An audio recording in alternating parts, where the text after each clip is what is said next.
Nagaan isiniif haa ta'u kabajamtoota maatii Meelbasaayikd. An Dr. Daawitii Meelbasaayikdii wajjin hakiima yaala sammuuti. Sagantaa irraatiin waa'ee dhibee sammuu mari'anna. Waa'ee dhibee sammuu irratti mari'achuudhaaf keessummaa isiniif affeereen jira. Keessummaan keenya Dr. Daani'el Tolosaa jedhama. Maqaa nagaan dhuftee Dr. Daani'el.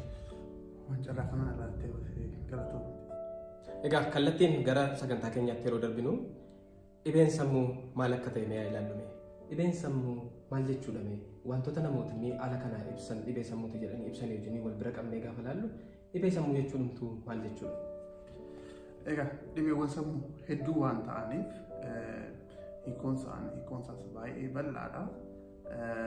Dhibeewwan 300 ol ta'antu jiru waan ta'eef hiikoon isaan kan hunda qabu argachuun baay'ee rakkisaadha. Garuu walumaa galatti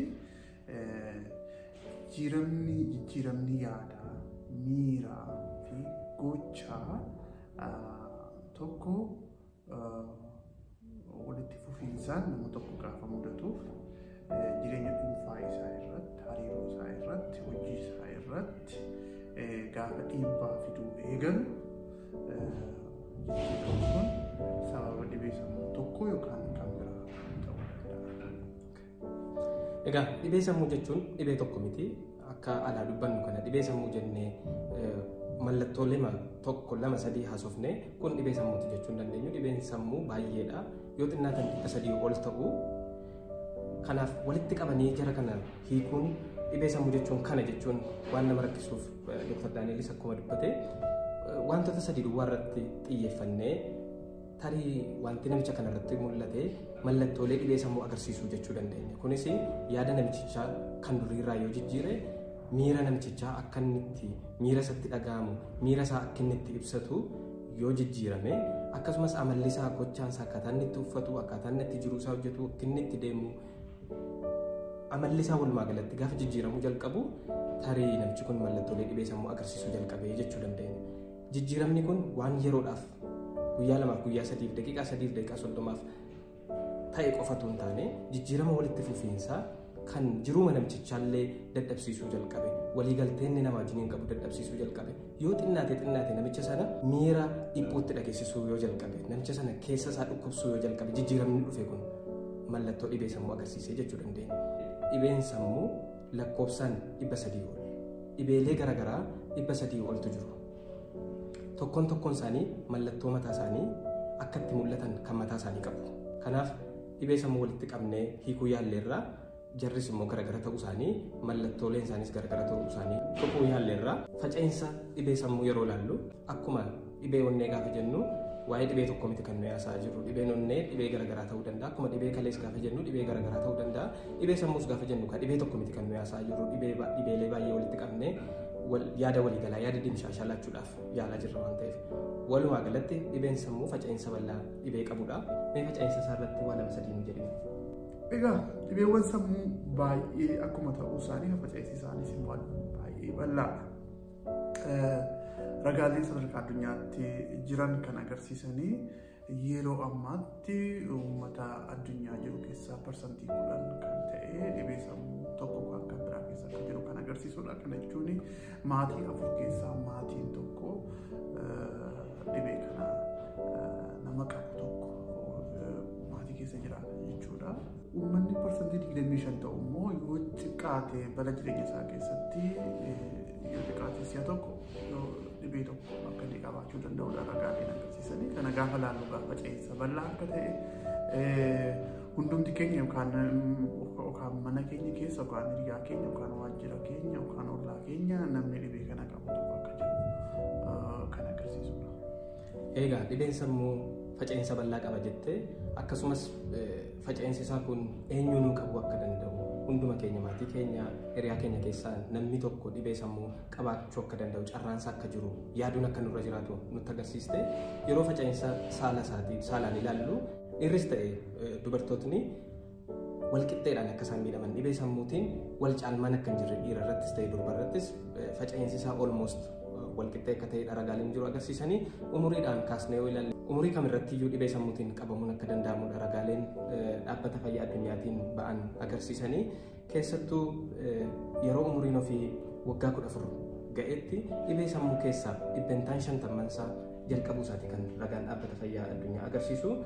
Gaafa umuriin ofii 24 ta'u dhibbentaan 75 dhibee sammuu jalqabuu isaaniiti kan agarsiisu. Kanarraa kan ilaallu dhibeen sammuu ijoolleedha, nama guddaadha, umriidhaan hin qoodu, saala kamiin iyyuu dhibee miidhuu danda'udha.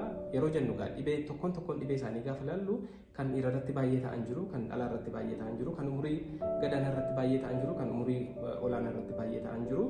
Garuu walumaa galatti gaafa kaasnee ilaallu dhalaas dhiiras qixxeedhuma miidhuu umurii kamiin iyyuu dhibee miidhuu danda'anidha jechuudha. Kanarra kan nuti ilaallu dhibeen sammuu dhibee dhimma hundaa umuriin addunyaan ga'in saalatti hundaan ga'in dhibee dhimma hunda keenya ta'uusaa kan agarsiisudha jechuudha. Mee asumaan walitti qabiitii dhiibbaan dhibee sammuu maaliif waa'ee dhibee sammuu naasa'uun barbaachise? Faca'insisaa agam akka ta'e ilaallee sababa kanaatiif hundi keenya irratti haasa'uun akka nurra jiraatu waan agarsiisudhaan dhimma hunda keenyaatti jetteetta. Dhiibbaan isaa maali?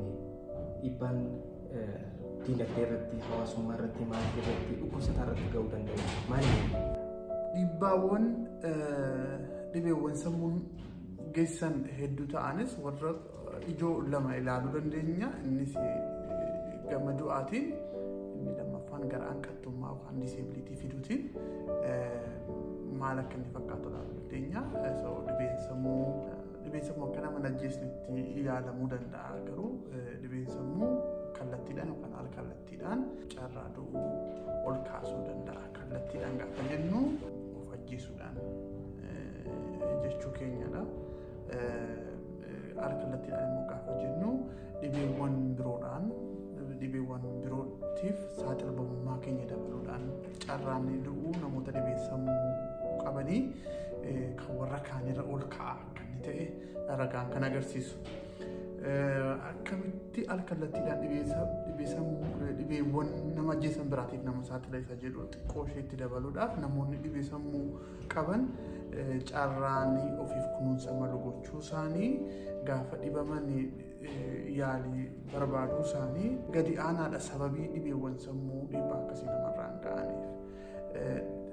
Inni kan biraa namoonni dhibee sammuu qaban baay'een isaanii araada garagaraatiif saaxilamoodha. Sababni isaa namni kamtiyyuu gara mana yaalaa dhaquu isaatiin dura of gargaaruudhaaf yaaliin inni godhu gosa araada tokko kaan isa kan biraa keessatti akka inni kufu waan isa godhuuf wantoonni kun immoo gara biraatiin dhibeewwan qaama adda addaatiif waan nama saaxilaniif lubbuun namoota sana akka gabaabbataniif sababa ta'aniif saaxiluu danda'a.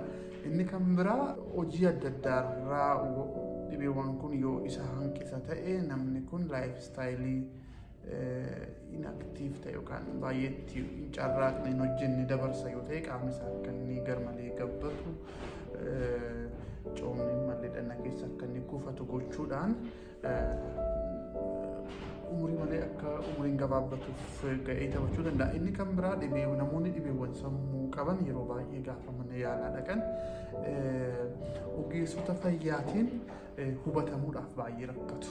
Yookaan immoo si'a tokko namoota dhibee sammuu qaban dhukkuba isaanii namoonni sirriitti siiriyeesli isaan fudhachuu rakkatu. Kanarraa kan ka'e dhibeema wal fakkaataa nama kaanii wajjin qabu fudhatee dhaqanii yaalii malu argachuu dhabuutu jira. Irraa kan ka'e al-kallattiidhaan wantoota kanarraa carraan du'uu isaanii carraan umurii gabaabbachuu ol ka'aa ta'a jechuudha. Inni kan biraa hanqattummaadha. Hanqattummaa gaafa jennu gama dinagdeetiin, gama hawaasummaatiin, akka dhuunfaatti, akka maatiitti, akka hawaasaatti, akka biyyaatti oomishtummaan isaanii waan xiqqaatuuf, hojiirraa waan buqqa'uu danda'aniif, hojiirraa waan hafuu danda'aniif, wantoonni walitti ida'amanii oomishtummaa waan xiqqeessaniif, inni lammaffaa immoo yaalii kana hordofuun mataan isaa immoo baasii addaa waan qabuuf keessattuu gaafa dhibee sammuu isaa hammaataa ta'uu isa qancaraa ta'u